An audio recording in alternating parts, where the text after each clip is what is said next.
The next quarter of an hour went by swiftly and noiselessly. In the room downstairs, Brogard had for a while busied himself with clearing the table and rearranging it for another guest. It was because she watched these preparations that Marguerite found the time slipping by more pleasantly. It was for Percy that this semblance of supper was being got ready. Evidently Brogard had a certain amount of respect for the tall Englishman, as he seemed to take some trouble in making the place look a trifle less uninviting than it had done before. He even produced, from some hidden recess in the old dresser, what actually looked like a tablecloth, and when he spread it out, and saw it was full of holes, he shook his head dubiously for a while, then was at much pains so to spread it over the table as to hide most of its blemishes. Then he got out a serviette, also old and ragged, but possessing some measure of cleanliness, and with this he carefully wiped the glasses, spoons and plates, which he put on the table. Marguerite could not help smiling to herself as she watched all these preparations, which Brogard accomplished to an accompaniment of muttered oaths.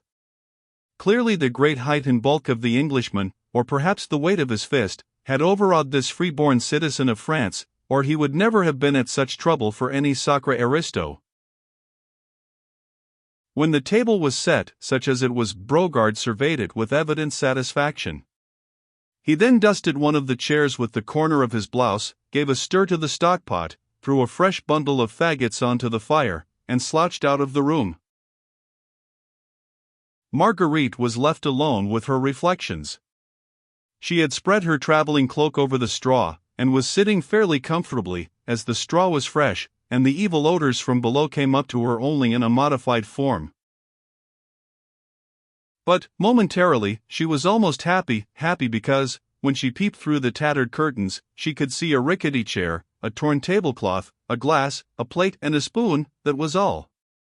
But those mute and ugly things seemed to say to her that they were waiting for Percy, that soon, very soon, he would be here, that the squalid room being still empty, they would be alone together.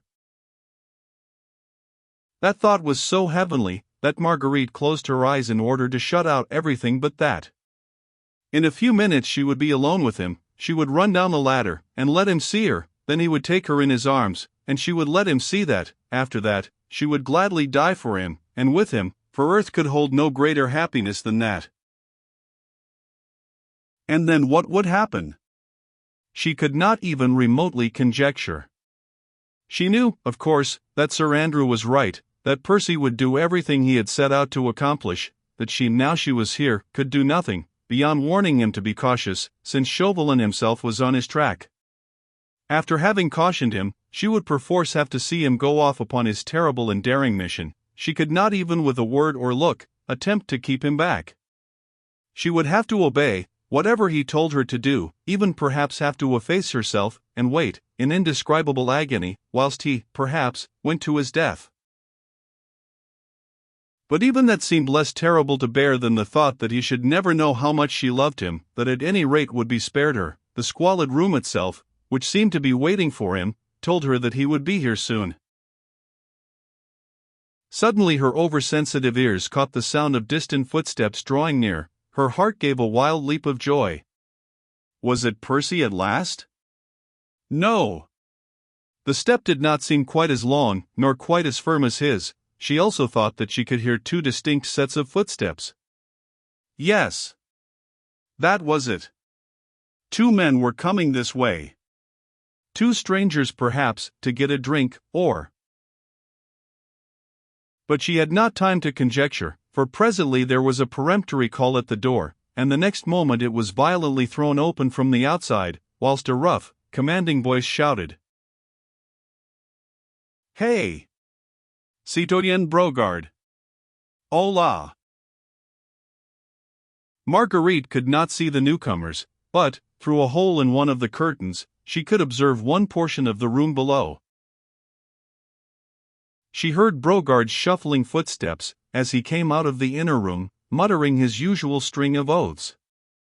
On seeing the strangers, however, he paused in the middle of the room, well within range of Marguerite's vision, looked at them, with even more withering contempt than he had bestowed upon his former guests, and muttered, "Sacré Souton."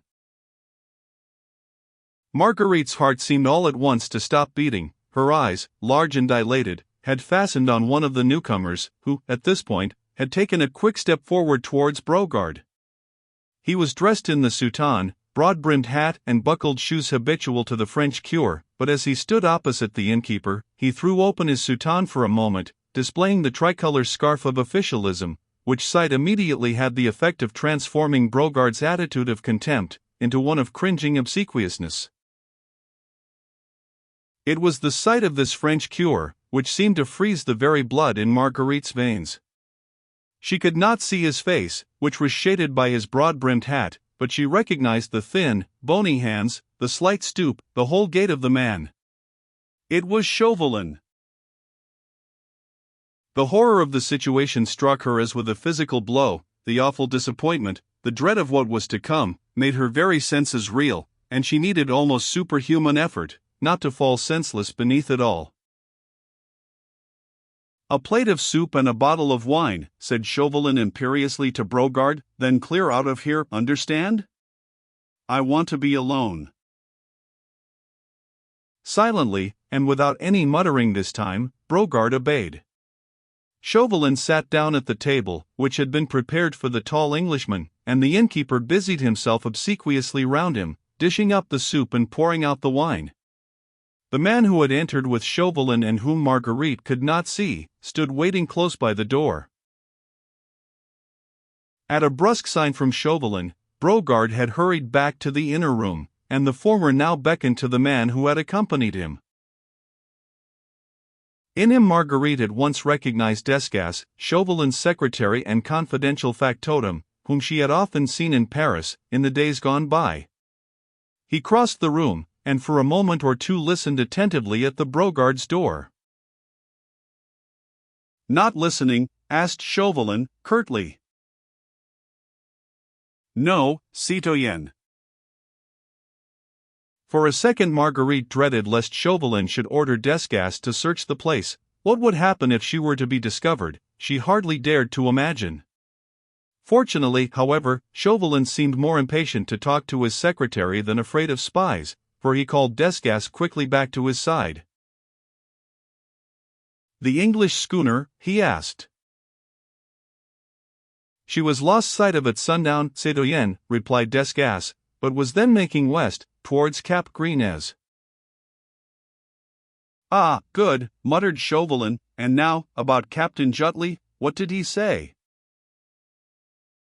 "He assured me that all the orders you sent him last week have been implicitly obeyed.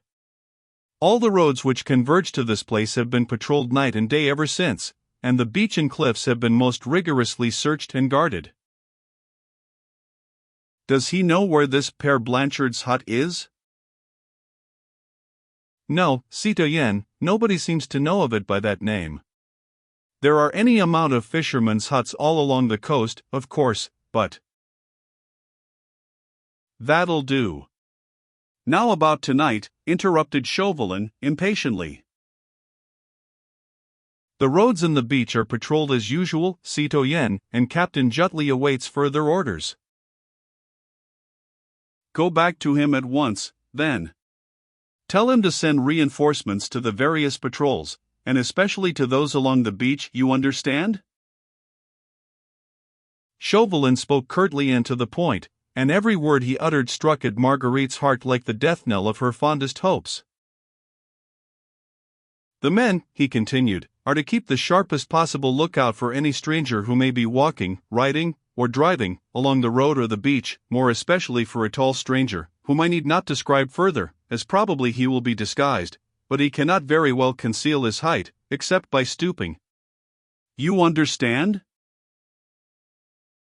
"Perfectly, citoyen," replied Desgas. "As soon as any of the men have sighted a stranger, two of them are to keep him in view. The man who loses sight of the tall stranger, after he is once seen, will pay for his negligence with his life, but one man is to ride straight back here and report to me. Is that clear?" "Absolutely clear, citoyen." "Very well, then. Go and see Jutley at once. See the reinforcements start off for the patrol duty, then ask the captain to let you have half a dozen more men and bring them here with you. You can be back in 10 minutes. Go." Desgas saluted and went to the door. As Marguerite, sick with horror, listened to Chauvelin's directions to his underling, the whole of the plan for the capture of the Scarlet Pimpernel became appallingly clear to her. Chauvelin wished that the fugitives should be left in false security waiting in their hidden retreat until Percy joined them. Then the daring plotter was to be surrounded and caught red-handed, in the very act of aiding and abetting royalists, who were traitors to the Republic. Thus, if his capture were noised abroad, even the British government could not legally protest in his favor. Having plotted with the enemies of the French government, France had the right to put him to death. Escape for him and them would be impossible. All the roads patrolled and watched, the trap well set, the net, wide at present, but drawing together tighter and tighter, until it closed upon the daring plotter, whose superhuman cunning even could not rescue him from its meshes now. Desgas was about to go, but Chauvelin once more called him back. Marguerite vaguely wondered what further devilish plans he could have formed, in order to entrap one brave man, alone, against 20 of others. She looked at him as he turned to speak to Desgas. She could just see his face beneath the broad-brimmed cuirass hat. There was at that moment so much deadly hatred, such fiendish malice in the thin face and pale, small eyes, that Marguerite's last hope died in her heart, for she felt that from this man she could expect no mercy. "I had forgotten," repeated Chauvelin, with a weird chuckle, as he rubbed his bony, talon-like hands one against the other, with a gesture of fiendish satisfaction. "The tall stranger may show fight. In any case no shooting, remember, except as a last resort. I want that tall stranger alive if possible." He laughed, as Dante has told us that the devils laugh at sight of the torture of the damned. Marguerite had thought that by now she had lived through the whole gamut of horror and anguish that human heart could bear, yet now, when Desgas left the house, and she remained alone in this lonely, squalid room, with that fiend for company, she felt as if all that she had suffered was nothing compared with this. He continued to laugh and chuckle to himself for a while, rubbing his hands together in anticipation of his triumph. His plans were well laid, and he might well triumph. Not a loophole was left, through which the bravest, the most cunning man might escape. Every road guarded, every corner watched, and in that lonely hut somewhere on the coast, a small band of fugitives waiting for their rescuer, and leading him to his death, nay, to worse than death. That fiend there, in a holy man's garb, was too much of a devil to allow a brave man to die the quick, sudden death of a soldier at the post of duty. He, above all, longed to have the cunning enemy, who had so long baffled him, helpless in his power. He wished to gloat over him, to enjoy his downfall, to inflict upon him what moral and mental torture a deadly hatred alone can devise. The brave eagle, captured, and with noble wings clipped, was doomed to endure the gnawing of the rat. And she, his wife, who loved him, and who had brought him to this, could do nothing to help him. Nothing, save to hope for death by his side, and for one brief moment in which to tell him that her love, whole, true and passionate, was entirely his. Chauvelin was now sitting close to the table. He had taken off his hat, and Marguerite could just see the outline of his thin profile and pointed chin, as he bent over his meager supper. He was evidently quite contented, and awaited events with perfect calm. He even seemed to enjoy Brogard's unsavory fare. Marguerite wondered how so much hatred could lurk in one human being against another. Suddenly, as she watched Chauvelin, a sound caught her ear, which turned her very heart to stone. And yet that sound was not calculated to inspire anyone with horror, for it was merely the cheerful sound of a gay, fresh voice singing lustily, "God save the King."